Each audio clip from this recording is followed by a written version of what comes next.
Nuestro Padre y nuestro Dios, te damos gracias una vez más por el privilegio de encontrarnos en este lugar para abrir tu santa palabra y escuchar tu voz. Pedimos la compañía de tu Espíritu Santo. Danos mentes claras y corazones dispuestos a recibir tu palabra. Te lo pedimos en el precioso nombre de tu Hijo, Cristo Jesús. Amén. Quiero extenderle una vez más a todos los presentes una cordial y sincera bienvenida. También quiero extenderle una bienvenida especial a todos los que están viendo esta programación en pantalla de televisión en diferentes sitios del mundo de habla hispana. Estamos muy contentos de que hayan escogido acompañarnos en este estudio tan especial de la palabra de Dios. El título de nuestro tema para hoy es Perdición eterna por un plato de lentejas.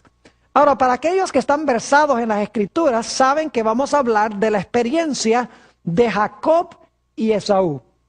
Y para comenzar nuestro estudio de hoy, quiero decirles desde el mismo principio que Jacob y Esaú representan dos clases de personas que va a haber en el mundo, especialmente en el tiempo del fin. En realidad, Jacob y Esaú representan a los justos y a los impíos. Sus caracteres indican la clase de carácter que tendrán aquellos que vivirán en este mundo al final de la historia y también a través de toda la historia. Lo primero que quiero que notemos, y claro, el libro de Génesis es un libro de la controversia entre las dos simientes. Hemos estudiado esto. Ismael, ustedes recuerdan Ismael e Isaac, la serpiente y la mujer, la simiente de la serpiente, la simiente de la mujer, la serpiente y la simiente de la mujer, los hijos de Dios, las hijas de los hombres, José y sus hermanos. O sea que el libro de Génesis es una ilustración del gran conflicto entre el bien y el mal. Y la historia de Jacob y Esaú no es la excepción. Vamos a comenzar en Génesis 25 y el versículo 22 y 23. Aquí vamos a encontrar que la gran controversia entre estos dos hermanos comenzó en realidad en el vientre de su madre. Es un conflicto entre el mayor y el menor, es un conflicto entre hermanos. Note lo que dice Génesis 25 y el versículo 22 y 23. Dice así: y los hijos luchaban dentro de ella. Y dijo: si es así, ¿para qué vivo yo? Y fue a consultar a Jehová. Y le respondió Jehová: dos naciones hay en tu seno, y dos pueblos serán divididos desde tus entrañas. El un pueblo será más fuerte que el otro pueblo, y el mayor servirá al menor. Es decir, que estos dos hermanos estaban en batalla en el vientre de su madre. Y ellos dos representaban dos diferentes naciones que iban a existir a través de la historia. Y la ironía es que según el relato, el mayor iba a servir al menor, que es diferente que lo que generalmente uno esperaría. Ahora, notamos el carácter de estos dos muchachos, el contraste que hay en Génesis el capítulo 25 y el versículo 27. Génesis 25, 27 nos da el contraste entre estos dos muchachos cuando estaban creciendo como jóvenes. Dice allí: y crecieron los niños, y Esaú fue diestro en la caza, hombre del campo, pero Jacob era varón quieto que habitaba en tiendas. Es decir, uno era fiero, era cazador, mientras que el otro era quieto y más bien casero. Uno se parecía más a su padre, mientras que el otro, Jacob, se parecía más a su madre. Es interesante notar que en un libro que se llama Historia de la Redención, Una autora ha dicho estas palabras en cuanto a Jacob y Esaú. Dice así, y es una cita corta: Jacob y Esaú representan dos clases de personas. Jacob a los justos y Esaú a los impíos. Es decir, el carácter de estos dos individuos representa dos diferentes grupos que existen en el mundo: los justos y los impíos. Ahora, es interesante notar que Esaú era un hombre mundano que despreciaba en gran medida las cosas de Dios por los placeres presentes. Quiero hablar un poco sobre la primogenitura, que era muy importante en los tiempos bíblicos. Leamos Génesis, el capítulo 25 y el versículo 29 al 34. Génesis 25, 29 al 34. Notamos aquí que un día Esaú regresa del campo y está muerto de hambre. Claro, esa es una expresión que usamos en español. Él por lo menos creía que se estaba muriendo de hambre. Y fíjense cómo se desarrolla esta historia.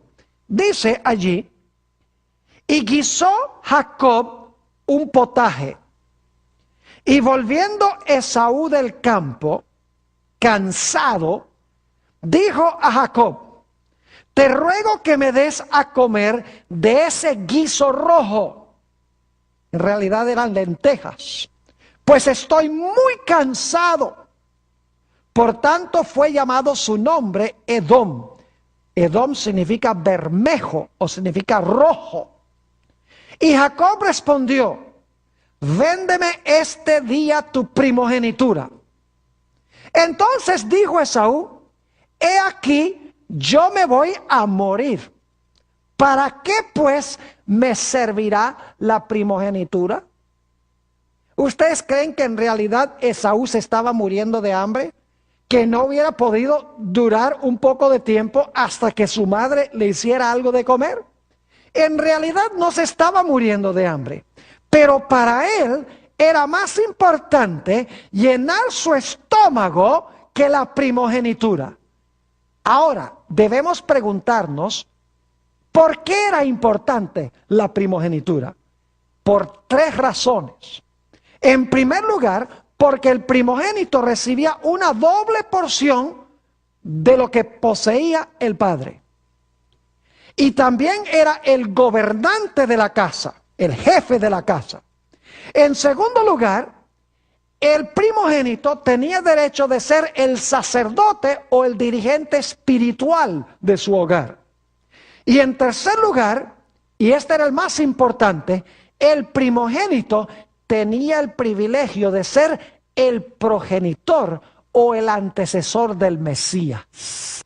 Es decir, que el primogénito ocupaba una posición muy importante: gobernante, sacerdote y progenitor del Mesías. Y Esaú no le importó nada de eso. Prefirió echar a un lado eso por un plato de lentejas. Hablemos un poco más del carácter de Esaú, porque el carácter de él representa el carácter de aquellos que van a ser impíos en los últimos días de la historia. Y vale decir que los impíos no van a ser solamente gente atea, gente mundana, sino que va a ser gente cristiana que profesa el nombre de Jesús, que son hermanos de los que se van a salvar, pero que en realidad viven por el momento presente en vez de vivir para la salvación eterna en el futuro. Esaú quería disfrutar de los privilegios de la primogenitura, pero no quería cumplir ninguna de las responsabilidades. Es decir, quería ser el gobernante de la casa y recibir el doble de la herencia de su padre, pero no le interesaba ser el líder espiritual de su casa, ni tampoco le interesaba ser progenitor del Mesías. ¿Cómo era el carácter de Esaú? Nuevamente, en mi libro favorito sobre la historia de esta época, Patriarcas y Profetas, página 176, encontramos la siguiente descripción del carácter de Esaú. Dice, pero Esaú no amaba la devoción, ni tenía inclinación hacia la vida religiosa. Las exigencias que acompañaban a la primogenitura espiritual eran para él una restricción desagradable y hasta odiosa. Es decir, las responsabilidades de la primogenitura eran odiosas para él. Ahora escuchen, la ley de Dios, condición del pacto divino con Abraham, era considerada por Esaú como un yugo servil. Es decir, la ley era un yugo para él. Inclinado a la complacencia propia, nada deseaba tanto como la libertad para hacer su gusto. Para él, el poder y la riqueza, los festines y el alboroto consistían la felicidad o constituían la felicidad. Se jactaba de la libertad ilimitada de su vida indómita y errante. Es decir, a Esaú no le importaban las cosas espirituales. A Esaú no le importaba que de él podría venir últimamente el Mesías prometido. Él vivía para el momento presente, la riqueza y el placer.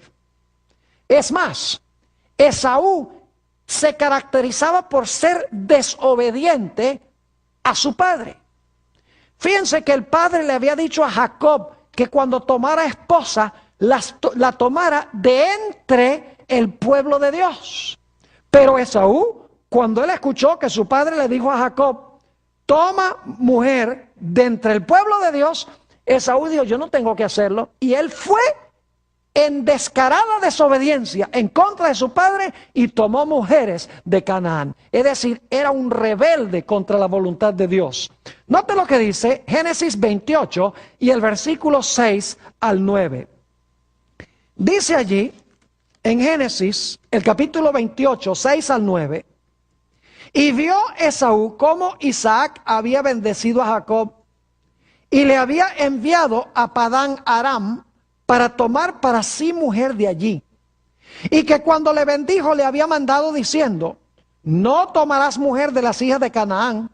Y que Jacob había obedecido a su padre y a su madre. Y se había ido a Padán Aram. Vio asimismo Esaú que las hijas de Canaán parecía mal a Isaac su padre. Y se fue Esaú a Ismael y tomó para él por mujer a Malta, hija de Ismael, hijo de Abraham, hermana de Nabaiot, además de sus otras mujeres. Es decir, Esaú dice, a mí no me importa lo que diga mi papá, yo voy a tomar mujeres cananeas si quiero tomarlas.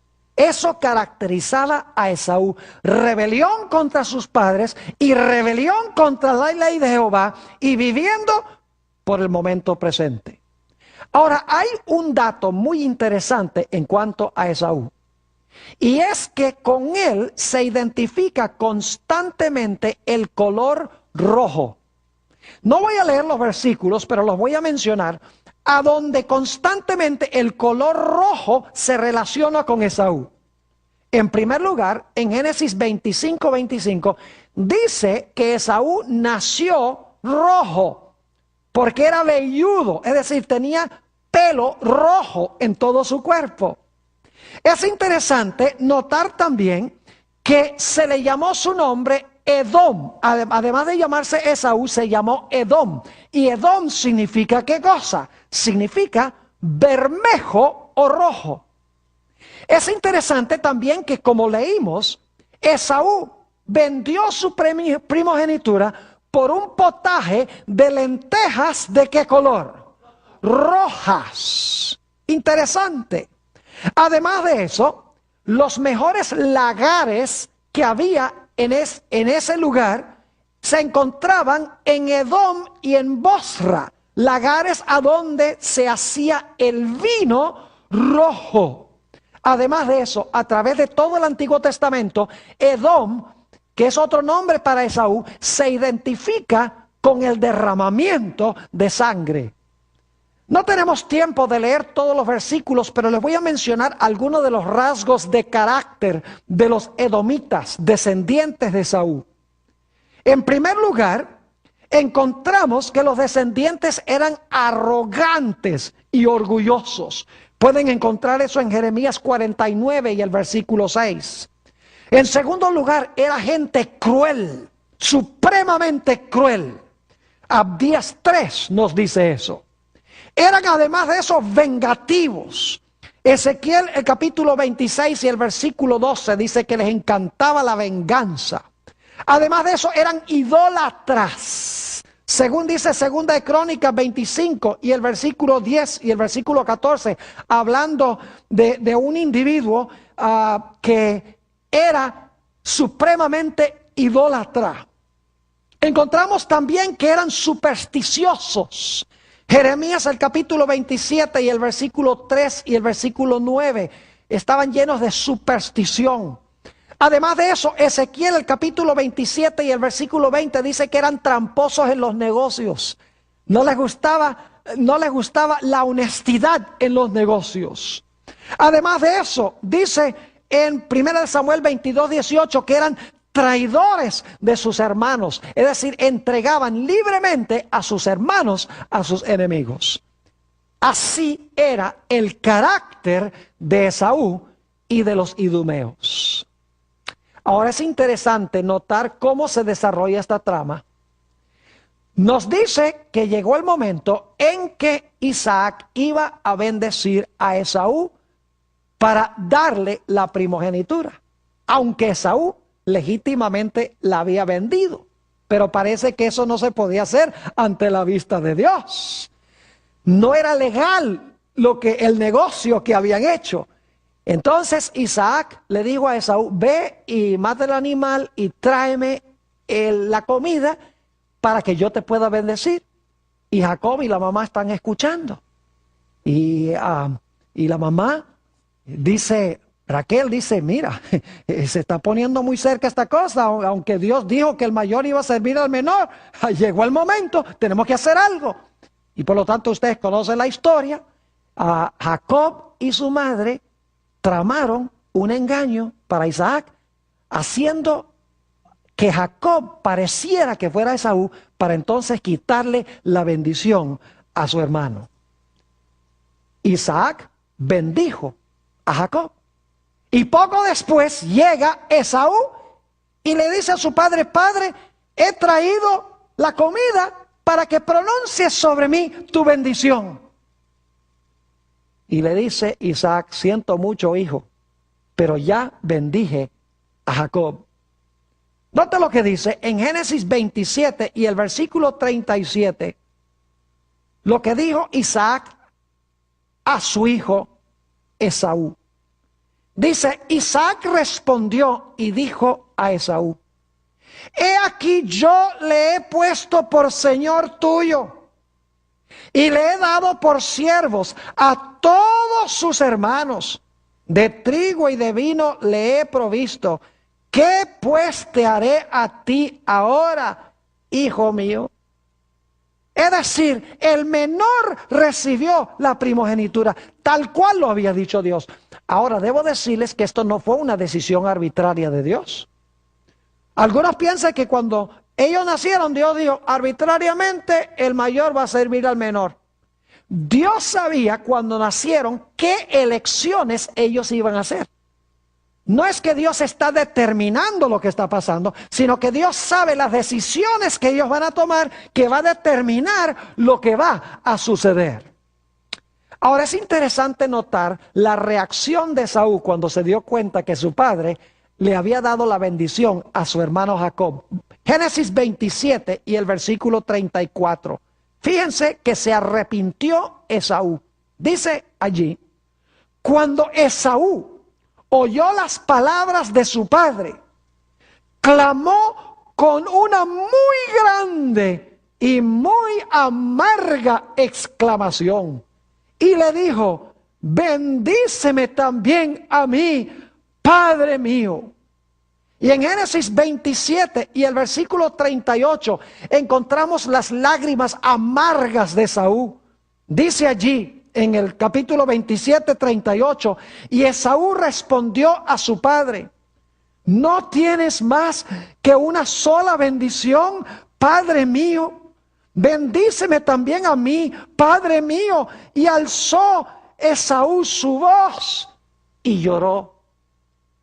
Estaba triste Esaú de que no había recibido la bendición. Yo pregunto, ¿creen ustedes que el arrepentimiento de Esaú fue genuino? Claro que no. Era lo que nosotros llamamos lágrimas de cocodrilo. Él quería la bendición de la primogenitura sin las responsabilidades que iban conectadas con la primogenitura. Su arrepentimiento y su tristeza no fue por su pecado de vender la primogenitura, sino fue porque no había podido recibir la soberanía y las bendiciones y las ventajas que venían con la primogenitura. Es decir, él quería la primogenitura y quería al mismo tiempo vivir para el momento presente como un mundano. Y dicho sea de paso, hay muchos cristianos en los últimos días que van a hacer así. El libro de Hebreos, el capítulo 12 y el versículo 14 al 17, relata esta experiencia. Y en Hebreos hace una aplicación a dos diferentes clases de personas que van a vivir en el mundo. Hebreos 12 y empezando en el versículo 14 habla del error fatal que cometió Esaú y de su falso arrepentimiento. Dice allí: mirad bien, no sea que alguno deje de alcanzar la gracia de Dios, que brotando alguna raíz de amargura os estorbe y por ella muchos sean contaminados. No sea que haya algún, ahora escuchen, algún fornicario o profano como Esaú, que por una sola comida vendió su primogenitura. Porque ya sabéis que aún después, deseando heredar la bendición, fue desechado. Y no hubo oportunidad para el arrepentimiento, aunque la procuró. ¿De qué forma? Con lágrimas. ¿Qué clase de arrepentimiento fue el de Esaú? ¿Se arrepintió de su pecado? No. Se arrepintió de las consecuencias de su pecado. Es decir, su arrepentimiento fue semejante al de Judas. Judas también, cuando se dio cuenta que Jesús había sido entregado, iba a morir en la cruz, llevó el dinero y con lágrimas tiró el dinero y dice: he entregado sangre inocente. No estaba triste de haber entregado a Jesús. No estaba triste porque había pecado, sino que estaba triste de que el plan no le había salido como él pensaba que el plan debía salir. En el libro Patriarcas y Profetas, la página 180, encontramos esta declaración muy significativa sobre el arrepentimiento, entre comillas, de Esaú. Dice: su dolor no provenía de que estuviese convencido de haber pecado. No deseaba reconciliarse con Dios. Se entristecía por los resultados de su pecado, no por el pecado mismo. Y ahora quiero que noten que como resultado de Jacob recibir la bendición y la primogenitura, porque era, a pesar de que lo hizo de una manera equivocada, vamos a encontrar que el arrepentimiento de Jacob fue un arrepentimiento genuino por el pecado que cometió y no por las consecuencias de su pecado. Encontramos que la Biblia nos dice que Esaú se llenó de odio y de ira contra su propio hermano que había recibido la bendición de Dios. Dice en Génesis 27 y el versículo 41 lo siguiente: y aborreció Esaú a Jacob por la bendición con que su padre le había bendecido. fíjese que ahora entra odio en su corazón contra el que era fiel a Dios, contra el primogénito. Sigue diciendo, y dijo en su corazón, llegarán los días del luto de mi padre, ¿y yo qué?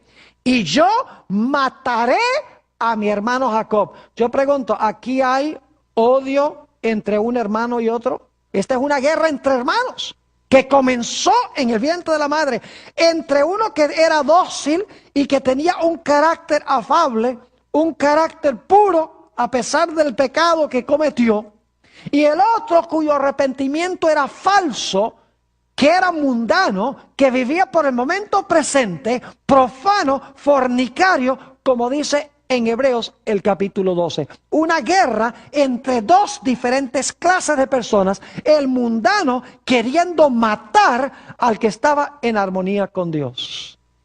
Como resultado de su pecado, Jacob tuvo que abandonar su hogar feliz y tuvo que irse a otra tierra.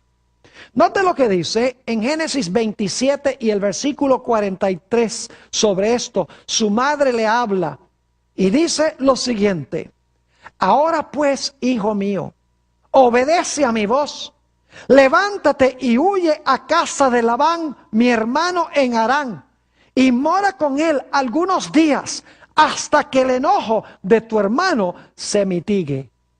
Es decir, Jacob, por causa de su pecado, tuvo que huir de su hogar feliz. Y dicho sea de paso, nunca más iba a ver su madre.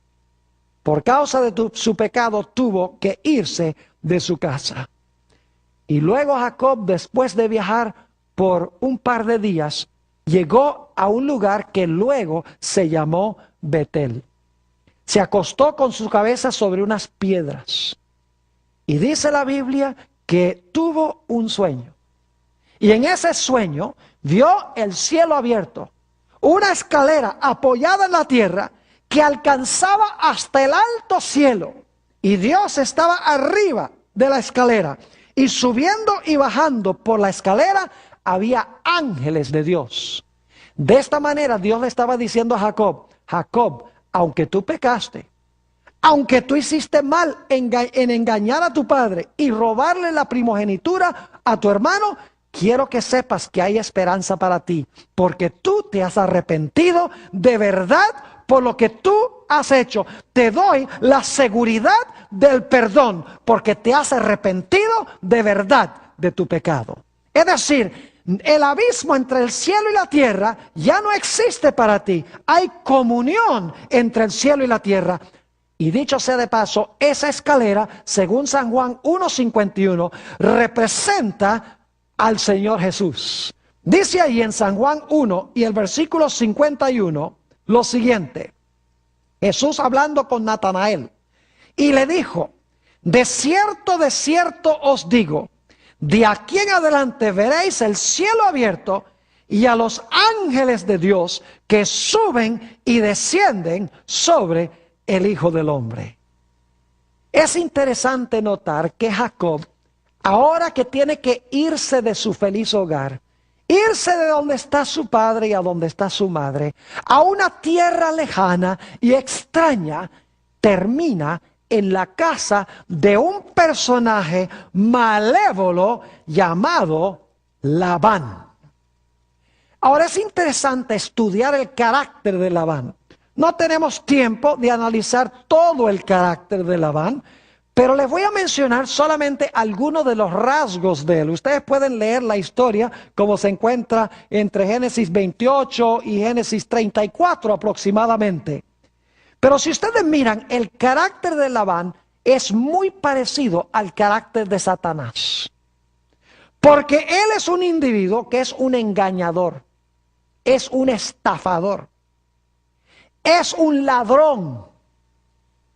Quiere que Jacob sea su siervo para siempre. Es un mentiroso, es un acusador y es un hipócrita.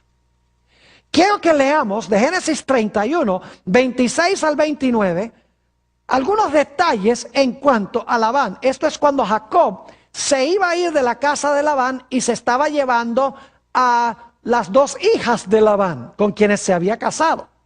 Dice, y dijo Labán a Jacob, ¿qué has hecho? Me engañaste. ¿Y has traído a mis hijas como prisioneras de guerra? ¿Por qué te escondiste para huir y me engañaste? Y no me lo hiciste saber para que yo te despidiera con alegría y con cantares, con tamborín y arpa. Mentiroso. Si ustedes miran la historia van a encontrar que él no tenía ninguna intención de hacer eso.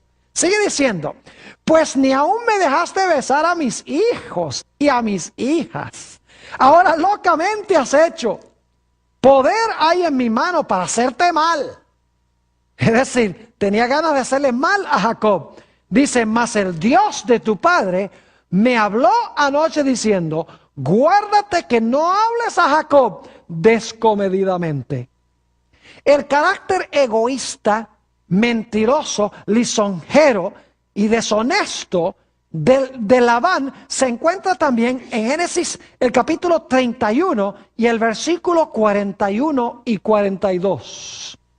Dice allí, hablando Jacob a Labán, así he estado 20 años en tu casa, 14 años te serví por tus dos hijas y 6 años por tu ganado, y has cambiado mi salario 10 veces, claro, como le convenía.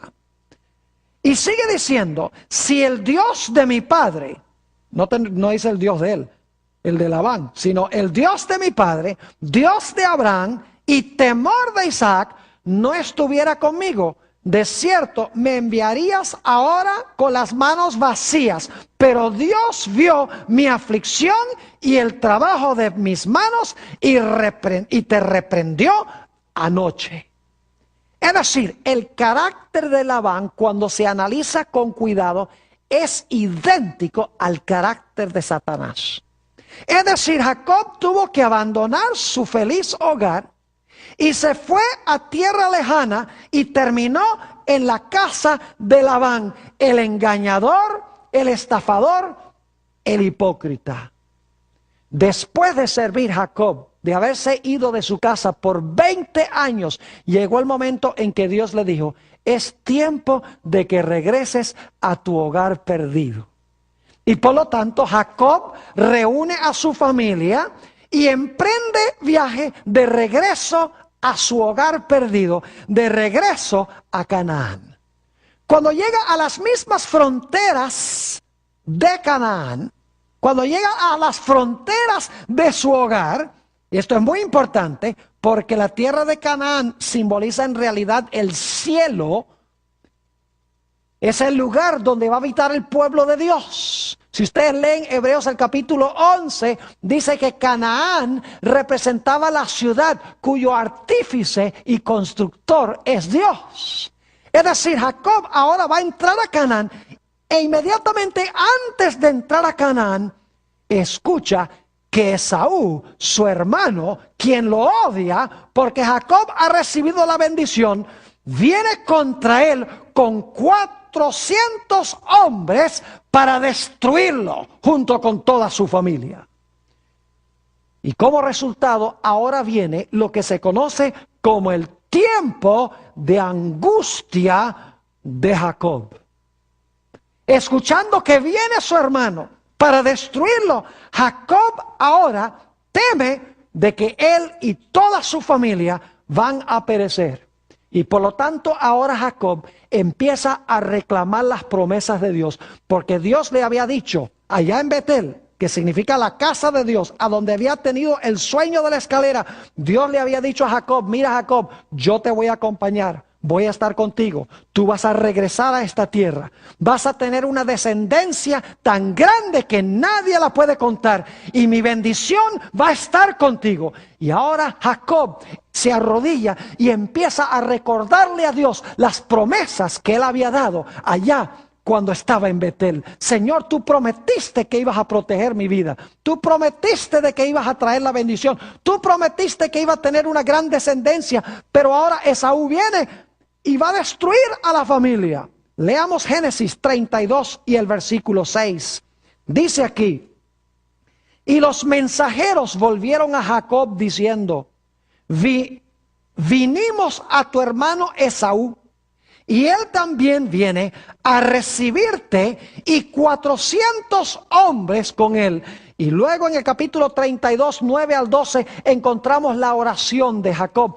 Mis hermanos y hermanas apreciados, lo que Jacob teme es que su pecado que cometió hace 20 años ha sido tan grande a la vista de Dios, de que no puede reclamar la promesa de la protección de Dios. Porque a pesar de que Dios había dicho a Jacob, yo te perdoné, le había mostrado la escalera, Jacob no había sido capaz de perdonarse él mismo. Dios lo había perdonado, pero Jacob no se sentía perdonado. En ese momento dice, ahora yo no puedo reclamar las promesas de Dios, porque mi pecado es demasiado grande. Dios va a permitir que Esaú venga y me destruya junto con mi familia. Y por lo tanto dice en Génesis 32 y el versículo 9 al 12, y dijo Jacob, Dios de mi padre Abraham y Dios de mi padre Isaac, Jehová que me dijiste, vuélvete a tu tierra y a tu parentela y yo te haré bien. Menor soy yo que todas las misericordias y que toda la verdad que has usado para con tu siervo. Pues con mi cayado pasé este Jordán y ahora estoy sobre 2 campamentos. Líbrame ahora de la mano de mi hermano, de la mano de Esaú, porque le temo. No venga acaso y me hiera la madre con los hijos. Y tú has dicho, fíjese que está reclamando la promesa de Dios, tú has dicho, yo te haré bien, y tu descendencia será como la arena del mar, que no se puede contar por multitud. Y mientras Jacob está derramando su corazón en oración a Dios, reclamando las promesas de Dios y sintiendo el peso de su pecado, de repente viene un personaje y se aferra a él.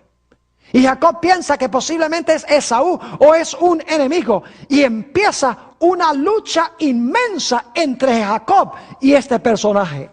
Note lo que dice Génesis 32 y el versículo 24 al 26 sobre este episodio.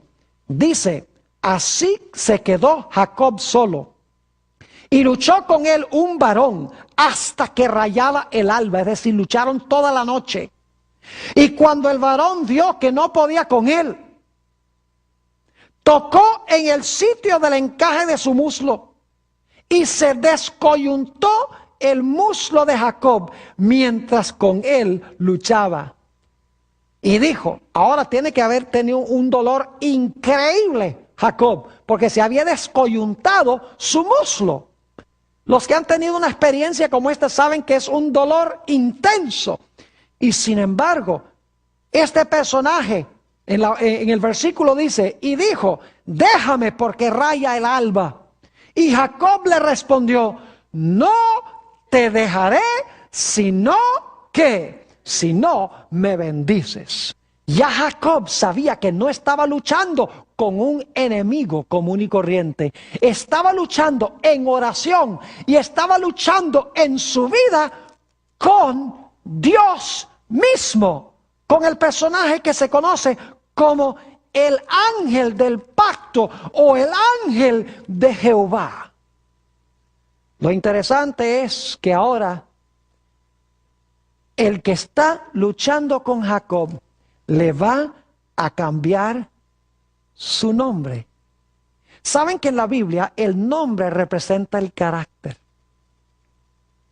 No se da un nombre solamente para distinguir a una persona de otra, sino que se ponía un nombre porque los padres querían que esa persona tuviera ese carácter o porque Dios les reveló cómo iba a ser el carácter de esa persona. Así que un cambio de nombre sería un cambio de carácter. El nombre Jacob significa suplantador, alguien que suplanta a otro por el engaño. Pero él había vencido eso. Él se había arrepentido sincera y genuinamente, no como Esaú, la consecuencia por el pecado, sino que se había arrepentido del pecado. Y Dios le había perdonado y había vencido en 20 años en la casa de Labán. A pesar de las aflicciones y los problemas, las dificultades, las vicisitudes, a pesar del calor del sol, Jacob había aprendido a mantenerse fiel a Dios y a confiar en el Señor. Y ahora su carácter había cambiado, se había fortalecido y reflejaba el carácter de Dios. En Génesis 32, 27 y 28 encontramos estas palabras en cuanto a esta experiencia. Y el varón le dijo, ¿cuál es tu nombre? Y él respondió, Jacob, es decir, suplantador. Y el varón le dijo, no se dirá más tu nombre Jacob, sino Israel. El nombre Israel significa príncipe de Dios. Y luego explica por qué. Porque has luchado con Dios y con los hombres y has vencido. Es decir, su lucha era ¿con quién? Con Dios. Jacob dijo, no te soltaré hasta que tú me bendigas. Y ustedes dicen, pero ahí dice que él estaba luchando con un varón. No dice que estaba luchando con el ángel de Jehová, ni que estaba luchando con Dios. ¿Saben qué nombre le puso Jacob a ese lugar? Le puso por nombre Peniel. La palabra Peniel significa casa de Dios, a donde él luchó. Noten lo que dice Génesis 32 y el versículo 29 y 30. Génesis 32 y el versículo 29 y 30. Dice allí, entonces Jacob le preguntó, declárame ahora tu nombre. Y el varón respondió, ¿por qué me preguntas por mi nombre? Ahora Jacob quiere saber el nombre del personaje. Y lo bendijo allí.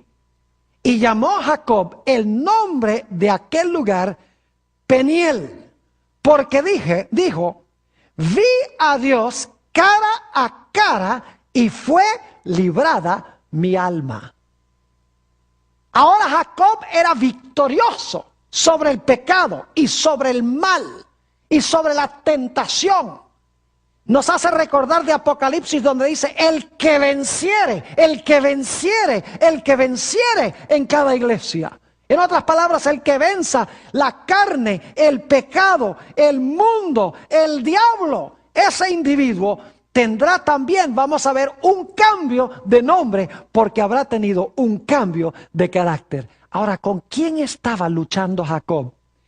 El libro de Oseas, el capítulo 12 y el versículo 3 y 4 nos amplía algo en cuanto a este personaje. Oseas 12, 3 y 4.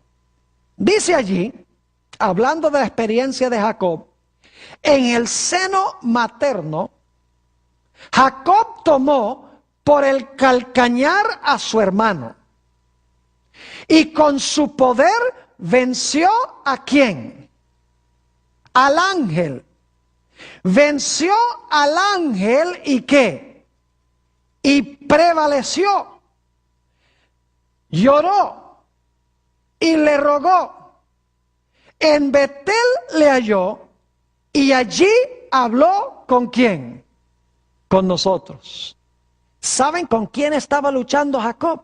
Con el ángel de Jehová, que en el Antiguo Testamento se identifica con Cristo, se identifica con Jehová, con Dios mismo. Es decir, Jacob había estado luchando con el Señor Jesucristo y su alma fue librada. Y lo interesante es que ustedes continúan leyendo esta historia y van a descubrir que ya Esaú, cuando llegó a donde estaba Jacob, llegó en paz y no lo destruyó.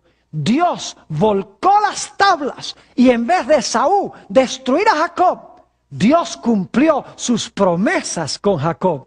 Y la vida de Jacob y de toda su familia fue librada. Ahora, ¿por qué nos ha dado Dios esta historia?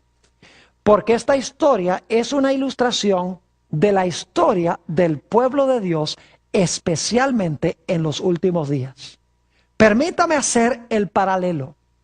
Al final de la historia va a haber solamente dos grupos en este mundo. Y estos dos grupos van a tener los mismos caracteres que Jacob y Esaú. Ahora ustedes notan que tanto Jacob como Esaú eran pecadores. Pero Jacob era un pecador arrepentido, mientras que Esaú era un pecador empedernido. Es decir, al final de la historia va a haber dos diferentes clases de personas, dos diferentes clases de arrepentimiento. Y como había guerra entre Jacob y Esaú, va a haber guerra entre hermano y hermano también en los últimos días. Pero Dios ha hecho promesas a su pueblo. Dios ha prometido a su pueblo que si son fieles, si se arrepienten de verdad del pecado, Dios los va a poner como reyes y sacerdotes. Esos eran los dos derechos que tenían los primogénitos en Israel. Y no solo eso, sino que tendrán el privilegio de habitar en la presencia del Mesías. Otro gran privilegio que tenía el primogénito. Los impíos, al final de la historia, van a tener el mismo carácter que tuvo Esaú. Van a profesar religión. Van a querer los beneficios de la primogenitura celestial. Pero van a ser mundanos en su conducta y en su vida. Van a vivir para el momento presente. Van a considerar que la ley de Dios nos quita la libertad, que es un yugo de servidumbre. Van a querer reclamar las promesas de bendición de Dios sin cumplir las condiciones para poder reclamar esas promesas. Dos diferentes clases de cristianos al final de la historia. Al igual que con Jacob, por causa de nuestro pecado, hemos tenido que abandonar nuestro hogar. El hogar inicial que tenía el hombre, el huerto del Edén. Y tuvimos que ir a una tierra lejana, una tierra donde impera el pecado y a donde gobierna el Labán espiritual, que ya no es Labán en persona, sino es ¿quién? Es Satanás, un engañador. Un individuo que quiere conservarnos como siervos para siempre. Un individuo hipócrita. Un individuo lisonjero y mentiroso que hace nuestra vida tanto más difícil. Pero en la casa de Labán aprendemos grandes lecciones. Aprendemos a ser persistentes. Aprendemos a ser fieles a Dios. Aprendemos a servir a Dios de una forma sabia y consistente. ¿Saben ustedes que muy cerca del final de la historia, Dios nos va a llamar a regresar otra vez a nuestro hogar perdido? Nos va a llamar nuevamente a regresar a Canaán, a donde era la habitación del pueblo de Dios originalmente, antes de que nosotros pecásemos. Pero la Biblia nos dice que antes de que nosotros entremos a la patria celestial, vamos a pasar por un terrible tiempo de angustia, cual no se ha visto desde que existe en el mundo nación. Note lo que dice Daniel, el capítulo 12 y el versículo 1. Daniel, el capítulo 12 y el versículo 1 nos habla de esta gran prueba final del pueblo de Dios, de este tiempo de angustia tan terrible. Dice, en aquel tiempo se levantará Miguel, el gran príncipe que está de parte de los hijos de tu pueblo. Y será tiempo de angustia, cual nunca fue desde que hubo gente hasta entonces. Pero en aquel tiempo será libertado tu pueblo, todos los que se hallaren escritos en el libro. Ahora, si ustedes leen los versículos anteriores a estos, van a encontrar que habla del rey del norte. El rey del norte representa Babilonia del libro de Apocalipsis. Representa la ramera, la iglesia apóstata de los últimos días, que está llena de la sangre y de los mártires de Jesús. Que se va a levantar, dice, con gran ira para salir y destruir a muchos. Igual que Esaú estaba viniendo para destruir a Jacob y a su familia. Y luego dice, en Daniel el capítulo 12 y el versículo 1, que cuando venga este tiempo de angustia, el pueblo de Dios va a ser libertado, como Jacob fue libertado de la ira de su hermano. ¿Saben ustedes que la mayoría de los cristianos ni siquiera creen que van a pasar por el tiempo de angustia? Creen que Dios se los va a llevar al cielo en lo que llaman el rapto. Y entonces los judíos son los que van a pasar por el tiempo terrible de angustia en esta tierra. Mis queridos hermanos y amigos, no se dejen engañar por esto. El pueblo de Dios va a pasar por el tiempo de angustia de Jacob en esta tierra. El diablo no quiere que los cristianos piensen que van a pasar por ese tiempo, porque si en realidad van a pasar por ese tiempo, se requiere una preparación necesaria. ¿Verdad que sí? Como Jacob, sus vicisitudes, sus problemas, viviendo en la casa de Labán, fortalecieron su carácter y lo hicieron más fiel a Dios y lo prepararon para ese momento del tiempo de angustia. El pueblo de Dios va a pasar por el tiempo de angustia y necesita ahora, en estos tiempos relativamente no tan difíciles como van a ser, desarrollar un carácter fuerte a prueba de fuego que pueda mantenerse firme en medio de la tribulación. Escuchen bien, durante el tiempo de angustia, el pueblo de Dios va a pensar que sus pecados son tan grandes que Dios no puede cumplir sus promesas con ellos. Dios ha prometido bendecir a su pueblo, porque en la santa ciudad no va a haber maldición, según dice el libro de Apocalipsis. Además, Dios ha prometido que nosotros vamos a estar en una muchedumbre grande que nadie puede contar. Dios ha prometido que no va a permitir que su pueblo sea destruido.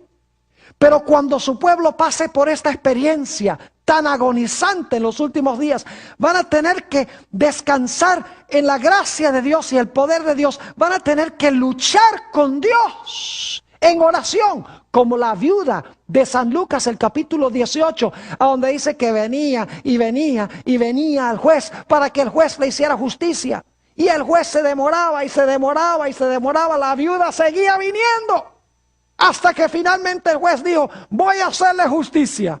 Así va a pasar también en los últimos días. El pueblo de Dios va a venir a Dios en oración: Señor, no permitas que caigamos en manos de nuestros enemigos. Cumple tus promesas con nosotros. Nuestros pecados sabemos que son grandes. Sabemos que no merecemos ni la menor de tus misericordias. Pero Señor, tú has hecho tus promesas. Estamos tristes por nuestros pecados. Señor, libra nuestras vidas. Y ¿saben lo que va a pasar? Dios va a librar a su pueblo del tiempo de angustia de Jacob. ¿Y saben lo que va a hacer Dios con su pueblo? Pues le va a dar un nuevo nombre. Nota lo que dice Isaías, el capítulo 62 y el versículo 2. Isaías, el capítulo 62 y el versículo 2. Dice: entonces verán las gentes tu justicia, y todos los reyes tu gloria. Y te será puesto un ¿qué? Un nombre nuevo, que la boca de Jehová nombrará. ¿Y saben por qué su pueblo va a recibir un nuevo nombre? El nombre de Dios escrito en sus frentes. Porque habrán luchado con Dios y con los hombres, y habrán prevalecido, habrán ganado la victoria sobre el mundo, sobre el diablo, sobre la carne y sobre cada vicisitud de su vida. Y luego vendrá el momento en que el pueblo de Dios heredará el reino perdido. Habitarán en medio de una muchedumbre que nadie puede contar. Habitarán en una tierra donde todo es bendición. Habitarán en un lugar a donde se encuentra personalmente presente el Mesías. Todo lo que se le prometió a Jacob se cumplirá con el pueblo de Dios en los últimos días, cuando finalmente entren, no en la Canaán terrenal, sino que entren en la Canaán celestial. Ahora, ¿qué tiene que enseñarnos esto a nosotros, que estamos viviendo, creo yo, en los últimos días? Quiero terminar leyendo 2 Corintios 4 y el versículo 17 y 18. Aquí el apóstol Pablo dice algo muy importante para nosotros. 2 Corintios 4, 17 y 18. Mucha gente se preocupa por comprar muchas casas, por tener dinero, por tener carros, por tener placeres, etc. Pero saben que nada de eso vale nada, porque pronto todo eso se va a quemar. Mucha gente, muchos cristianos, la mayoría de los cristianos viven por este momento presente. Ignoran el futuro glorioso, como pasó con Esaú. Fíjense lo que dice el apóstol San Pablo. Porque esta leve tribulación momentánea, es decir, la tribulación que tenemos ahora momentánea, produce en nosotros un cada vez más excelente y eterno peso de gloria. Luego dice, no mirando nosotros las cosas que se ven, sino las que no se ven. Porque las cosas que se ven son temporales, pero las cosas que no se ven son eternas. Yo pregunto, ¿qué es más real? ¿Lo que se ve o lo que no se ve? Generalmente decimos, ver es creer. Lo que puedo palpar es real. Pero lo que dice el apóstol Pablo es que lo más real es el mundo que ahora no vemos. Mientras que el mundo que vemos y tocamos no es real, porque el mundo se desvanece. Oh, mis hermanos y hermanas, apreciados amigos que miran por la pantalla de la televisión, ojalá que Dios nos ayude a escoger la primogenitura y así habitar con el Señor para siempre.